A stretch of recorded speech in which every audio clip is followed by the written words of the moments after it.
ஏன்னா ஸ்கூலில் பழகிறாங்க. வாத்தியார் சொல்லியிருக்கு, ஏன்டா இப்படி பண்ணுறீங்க, ஏன் பண்ணுறீங்க? உங்கள் வயசுலலாம் நான்லாம் பொறுமையாக ஒரு ஹோட்டலில் வேலை பார்த்தேன்டா. வேலை பார்த்து 3 வருஷத்தில் அந்த ஹோட்டலுக்கு நான் முதலாளி ஆகினேன் தெரியுமா? நீங்கள் ஆகுறீங்களா? இப்போலாம் அப்படி ஆக முடியாது. ஏன்? கல்லாப்பெட்டி பூட்டிட்டுல போயிடுறாங்க அப்படின்னா அந்த என்ன திருடிட்டா போனியா? அது ஒரு தேவையில்லாமல் அவர் பேசக்கூடாது. பாடம் எடுத்துக்கிட்டே இருக்காரு, கடைசி பெஞ்சில் ஒருத்தன் தூங்கிட்டான். டேய் சுரேஷ், அவனை எழுப்பி விட்றான். ஆமாம், இதே வேலையாக போச்சு உங்களுக்கு. நீங்கள் தூங்க வைக்கிறது, நான் எழுப்பி விடுறது, வேலை இல்லை எங்களுக்கு, உங்கள் வேலையை பாருங்கள். அப்புறம் குட்டி குட்டியாக அறிவியல் வாத்தியார் வந்துட்டு அவர் தேவையில்லாமல் ஆர்த்த ஆரம்பிச்சிடார். உலகத்தில் ஒரு பெண் ஏதோ ஒரு மூலையில் நொடிக்கு ஒரு குழந்தையை பெற்றுக்கொண்டிருக்கிறாள். பட்டக்குன்னு எந்திரிச்சான். அவளை கண்டுபிடிச்சி முதல்ல கொல்லணும் சார். மக்கள் தொகை காரணமே அவதான். அப்படி உதாரணத்துக்குன்னா உலகத்தில் ஏதோ ஒரு மூலைண்டா தினந்தோறும் ஒரு பெண்ணுட்டு அர்த்தம். ஒரே பொண்ணு எத்தனை குழந்தையும் பத்திருக்காங்க.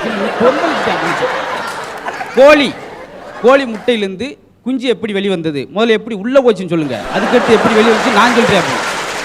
அப்புறம் வீட்டில் வந்து அப்பாட்ட சொல்லிக்க, அப்பா உங்கள் மானத்தை காப்பாற்றிட்டேன். என்னடா வாத்தியார் அடின்னு அடித்து மிதின்னு மீச்சும் கணக்கை தப்பாக போட்டு நீங்கள் தான் சொல்லலை இல்லைனானே அப்படின்னு இருக்கான். அந்த என்ன பண்ண செஞ்சுட்டா இருப்பாங்க.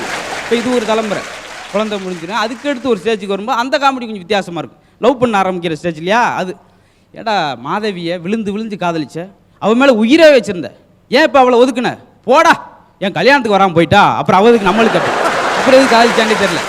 ஏன்னா கவிதை எழுதும்போது ரொம்ப சுவாரஸ்யமாக இருக்கும். வைராக்கியத்தை எழுதுவாங்க, அதான் பெரும்பாடாக இருக்கும்.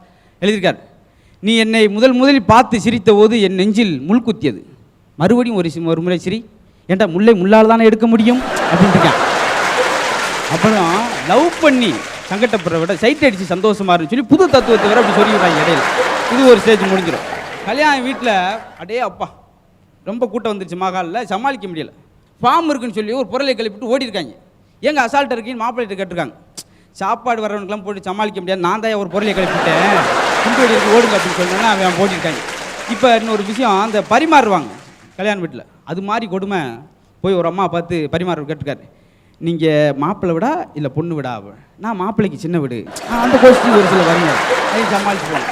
அப்புறம் இங்கிட்ட இருந்து உங்களையும் அடிக்கடி பார்க்குறேனே, நீங்கள் மாப்பிள்ளை விடா இல்லை பொண்ணு விடா? நான் மண்டபத்துக்கு பக்கத்து விடு.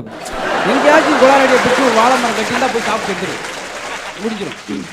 இன்னொரு ஃபஸ்ட் நைட்டுன்னு ஒன்று வரும். அப்புறம் அங்கே உட்காந்து எல்லா கதையும் முதல் பேசுகிறது, சுவாரஸ்யமாக பேசுகிறது. இந்த அம்மா சொல்லியிருக்கு, எங்க நான் கட்டியிருக்க சேலை எப்படி இருக்குது, எனக்கு ரொம்ப இடைஞ்சலாக இருக்குது.